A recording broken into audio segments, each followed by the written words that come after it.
اللہ تعالیٰ نے انسان کو بنایا ہے اور وہ اس کی نفسیات اور اس کے ظاہری اور باطنی حالات سے اچھی طرح سے واقف ہے۔ تو جب بات ہدایت کی آتی ہے تو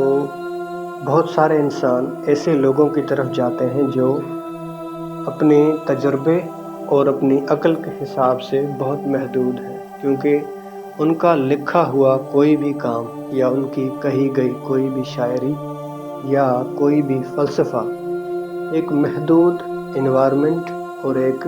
محدود سوچ کے ساتھ لکھا گیا ہوتا ہے۔ لیکن اس کے برعکس اگر اللہ کی کتاب قرآن پاک کو دیکھا جائے تو وہ ایک ایسی کتاب ہے جو یونیورسل میسج لے کر آئی ہے دنیا کے ہر انسان کے لیے۔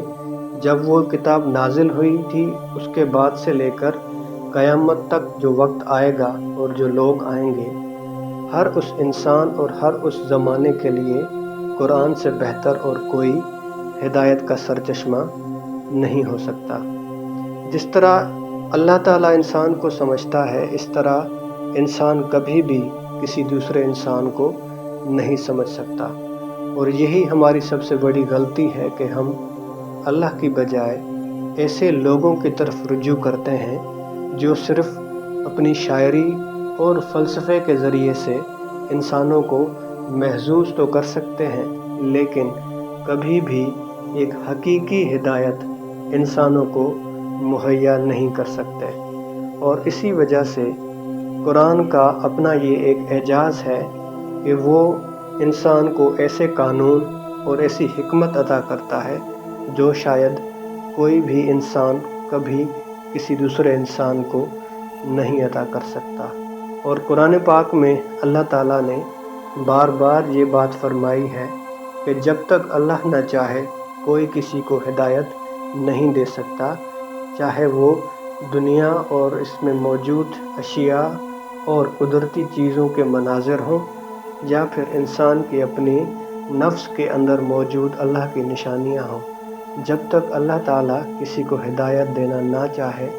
وہ کہیں سے بھی ہدایت حاصل نہیں کر سکتا۔ اسی لیے جب بھی کوئی انسان یہ سوچے کہ اسے ہدایت چاہیے تو اس کے لیے سب سے بہترین طریقہ یہی ہے کہ وہ اللہ کے کلام کو پڑھے اور اسے پڑھنے کے ساتھ اس میں غور و فکر جو ہے اس کو ایک لازمی حصہ بنائے اپنی اسٹڈی کا، اپنے مطالعے کا، اور اپنی جو انالیسز ہے انوائرمنٹ کی یا اپنے آپ کی یا اپنے ارد گرد کے ماحول کی یا حالات کی، کیونکہ جس طرح سے قرآن آپ کو گائیڈ کرتا ہے کسی بھی چیز کو سمجھنے میں، اس طرح سے شاید دنیا کا کوئی بھی انسان آپ کو گائیڈ نہیں کر سکتا۔ اور دوسری طرف اگر شاعری اور فلسفے کی بات کی جائے تو اس میں ہدایت بہت کم اور انسان کے غلط راستے پر چلے جانے کے امکانات زیادہ ہو جاتے ہیں، کیونکہ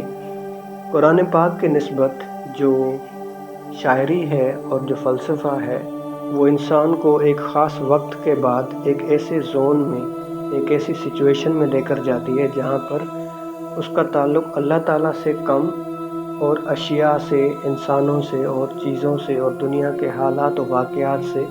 کچھ زیادہ ہی گہرا ہو جاتا ہے اور وہ پھر اسی میں کھو جاتا ہے۔ اس کے برعکس اگر قرآن کو دیکھا جائے تو اسے پڑھنے والا شخص ایک شعوری کوشش کرتا ہے کہ اس وقت وہ ایک ایسی کتاب پڑھ رہا ہے جو خالصتاً اس کے خالق نے اسی کے لیے لکھی ہے، تو وہ اسے پڑھتے وقت ہمیشہ یہ بات ذہن میں رکھتا ہے کہ وہ جو بھی چیز اس میں پڑھے گا وہ الٹیمیٹلی اس کے لیے زندگی کے مختلف جو اسپیکٹس ہیں، چاہے وہ سوشل ہو، اکنامک ہو یا معاشرتی ہو یا پولیٹیکل ہو، ہر حساب سے یہ کتاب اسے کوئی نہ کوئی ہدایت، کوئی نہ کوئی حکمت ضرور عطا کرے گی۔